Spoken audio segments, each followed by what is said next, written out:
Right now, there's a brand new Dodge SUV sitting on a dealer lot that has been there for 979 days, almost 3 years.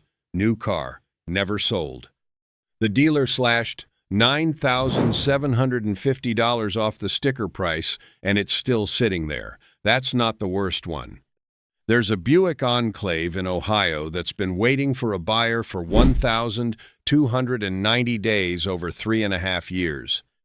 And across America, 85,000 brand new 2024 models still haven't found owners, even though we're halfway through 2026. Today, I'm counting down 10 new SUVs that are rotting on dealer lots right now. Some of them deserve it. Some of them are actually good vehicles that launched at the worst possible time. And some of them, if you know how to negotiate, represent a chance to buy a brand new SUV for $10,000 to $25,000 off sticker. Number 1 on this list will shock you, because 10 years ago it was the most iconic SUV in America. Let's get into it. In September 2025, the federal EV tax credit worth $7,500 per vehicle expired. On paper, that's a policy change. In reality, it killed sales for 3 electric SUVs overnight. Number 10, Volkswagen ID.4. The slowest selling car in America. Not just this month. 3 months in a row, the ID.4 currently has a year and a half of inventory sitting on dealer lots. A year and a half. That means an ID.4 on a lot today might not find a buyer until mid-2027. The math is brutal. Losing the $7,500 credit means buyers are paying $7,500 more than they would have last year for the exact same vehicle. Stack a 25% tariff on European imports on top of that, and the ID.4's real cost to the consumer has jumped by thousands of dollars in less than 12 months. Meanwhile, a Tesla Model Y starts around $36,000, charges faster, and has access to the largest charging network in the country. The ID.4 isn't a bad vehicle, but in a market where every dollar matters, it has no answer for why you should pick it over a Model Y. And the sales numbers prove it. Number 9, Ford Mustang Mach-E. In 2021, the Mach-E was a 6-month wait list car. People fought to buy one. In 2026, it takes a dealer roughly 12 months to sell a single unit. Ford has cut the Mach-E's price multiple times since launch, thousands of dollars in reductions. That sounds like good news for buyers, but it created a devastating cycle. Early adopters watched their car lose thousands in value. New buyers started thinking, if they keep cutting the price, maybe I should wait. So they wait. So Ford cuts again. So more people wait. Add the $7,500 credit disappearing, inconsistent build quality that reviewers flagged early on, and a Model Y that costs less and charges on a network 3 times larger, and you get a flagship EV that now takes a full year to move off a lot. Ford poured billions into electrification. Right now, the crown jewel of that investment is collecting dust. That's not an engineering failure, that's a timing failure. And timing is everything. Number 8, Genesis GV60. 117. That's how many Genesis GV60 seconds sold in the entire first quarter of 2026. 3 months, 117 units.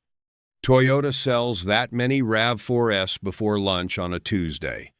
The GV60 starts around $53,000 for a subcompact electric crossover. At that price in America, buyers expect size. The GV60 is small, smaller than a Tucson. For $53,000, you could buy a loaded Hyundai Ioniq 5 from the same parent company with more space, more range, and a lower price tag. Genesis just announced plans for 22 new vehicles by 2030. Ambitious. But when you can't sell 117 units of the one you already have, the future starts looking expensive. 3 electric SUVs, 3 casualties of a $7,500 tax credit that vanished. But the next 3 didn't die because of policy. They died because they asked Americans to pay luxury prices in an economy that said no. Number 7. Maserati Grecale. Maserati sold 104 Grecales in March. To put that in perspective, Honda sold over 52,000 CRVs in the same window. Maserati would need 500 months, 41 years, to sell as many Grecales as Honda sold CRVs in 6 weeks. Maserati made a bet. They dropped the V8, killed the Quattroporte, killed the Levante, put everything behind the Grecale, and the Grecale starts at $65,000 for a compact SUV competing directly with the Porsche, Macan, and BMW X32 vehicles with far stronger brand loyalty in America. Add a 25% tariff on European imports, and you've priced yourself out of a fight you were already losing. More than a third of all Maserati inventory in the U.S. right now is unsold 2024 models. The Trident badge used to mean something. Right now it means, please make an offer. Number 6. Jaguar F-Pace. Jaguar hasn't built a new car in over a year. The entire brand is in transition to electric. But here's what's still sitting on American lots. Dozens of F-Pace SUVs that nobody wants, including at least 24 units that have been sitting unsold for over 1,000 days. 3 years gathering dust, brand new. When a manufacturer announces it's abandoning combustion engines entirely, buyers hear one thing: orphan. Nobody wants to buy the last gas-powered model from a brand that's walking away from gas.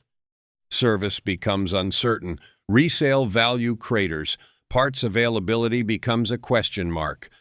The F-Pace is Jaguar's best-selling model, and it's been a slow seller for all of 2025 and 2026. If your best-selling model can't sell, the brand has a problem that goes deeper than inventory. Number 5. Lincoln Nautilus. It takes an average of 80.6 days to sell one Lincoln Nautilus. A Lexus NX sells in 20 days. Lincoln needs 4 times as long to move one SUV in the same segment. The Nautilus has an identity crisis that no discount can fix. At roughly $45,000 to start, it's too expensive to compete with the Ford Edge buyer and not prestigious enough to steal a Lexus RX customer. It's stuck in the middle. And in the SUV market, the middle is where vehicles go to die.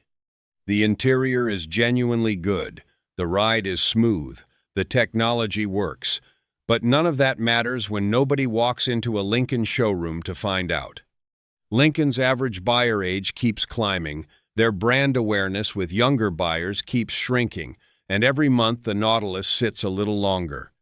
Lincoln owners, is the Nautilus actually bad, or is the market just unfair? I want to hear from people who've driven one. Those were the luxury casualties. Now we get to the main event.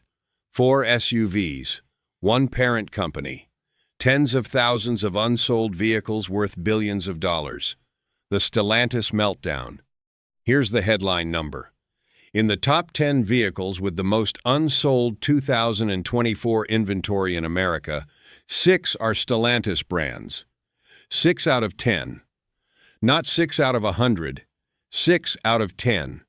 The industry average for leftover 2024 stock is 0.4%. Stellantis models are at 12, 18, 46, 70, 82%. This isn't a slow quarter. This is a systemic collapse. Number 4. Alfa Romeo Tonale. Nearly half of all Tonale 2024 inventory is still unsold at an average sticker price of $52,000 per unit. If Alfa shipped 10,000 Tonales to the U.S. for 2024, that's roughly 4,000 700 new vehicles sitting on lots right now. That's close to $250 million in unsold metal. The Tonale is a PHEV compact SUV from a brand that most Americans can't pronounce, sold through a dealer network so small you might have to drive 2 hours to find one.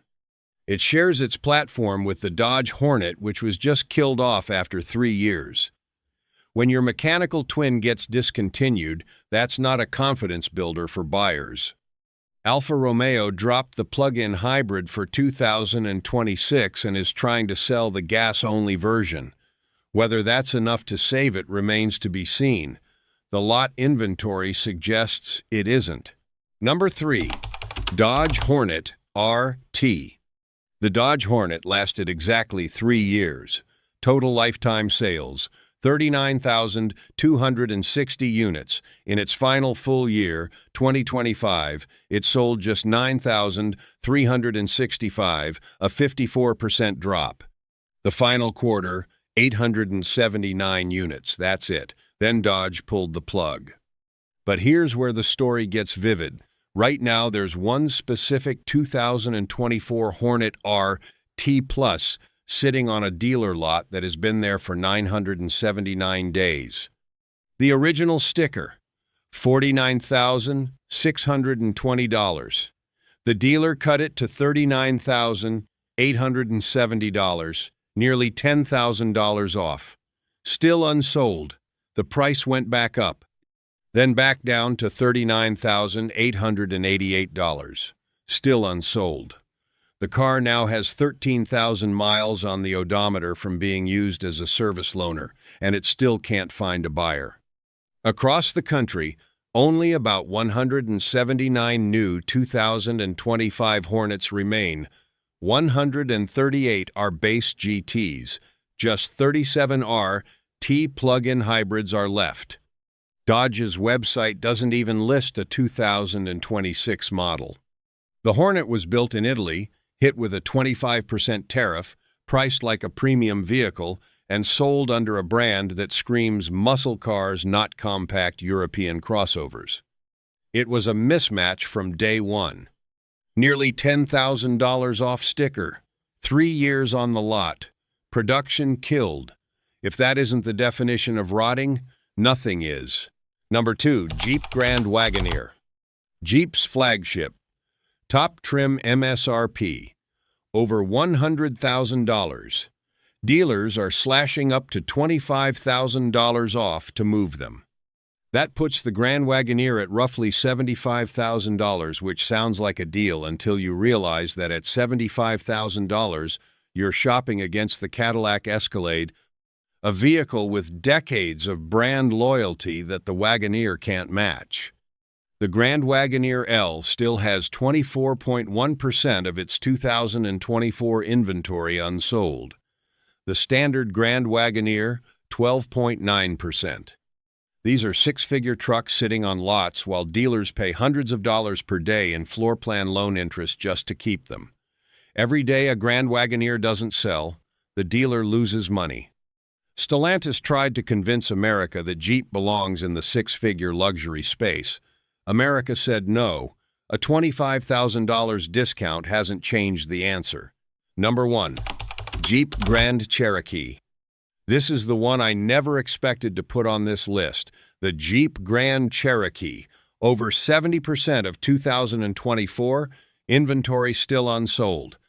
Average listing price on the lot, more than $64,000 per vehicle. Thousands of brand new Grand Cherokees sitting across America with no buyers lined up. This is not a niche vehicle. This is not a weird experiment. The Grand Cherokee is the backbone of Jeep. It's the SUV that defined American off-road capability for an entire generation. Jeep built its identity around this vehicle, and right now, dealers can't give them away. How did we get here? The price. A decade ago, a well-equipped Grand Cherokee was a $35,000 to $40,000 vehicle. Today, the average one on a lot costs $64,000. That's not inflation. That's Stellantis deliberately pushing up market. chasing higher margins while Toyota and Honda held the line on value. The result? A Toyota Grand Highlander or Honda Pilot with better reliability ratings, similar features, and a lower price is eating the Grand Cherokee's lunch and dinner and breakfast. Stellantis is flooding dealers with incentives right now. $1,000 loyalty bonus, $2,750 lease cash, $1,500 conquest bonus, stacking thousands of dollars in rebates on top of each other, and the Grand Cherokee is still not moving. When you have to pay customers thousands of dollars to consider your vehicle, and they still say, no, that's not a pricing problem, that's a trust problem. 6 straight years of declining U.S. sales. Reliability ratings that trail Toyota and Honda. A brand that used to mean freedom and adventure now means $64,000 and a question mark. The new Stellantis CEO has moved his office to Detroit and declared Jeep the priority. There's a refreshed Grand Cherokee Summit with a turbocharged 4-cylinder making 324 horsepower, new tech, and upgraded interior.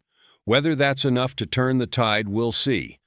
But right now, in May 2026, the Grand Cherokee sits at number 1 on this list because it represents the biggest gap between what a vehicle once was and what the market now thinks of it. That's what makes it number 1, not because it's the worst vehicle here, some of these are worse, but because the Grand Cherokee was untouchable and now it's unsellable. And that tells you everything about where the SUV market is heading.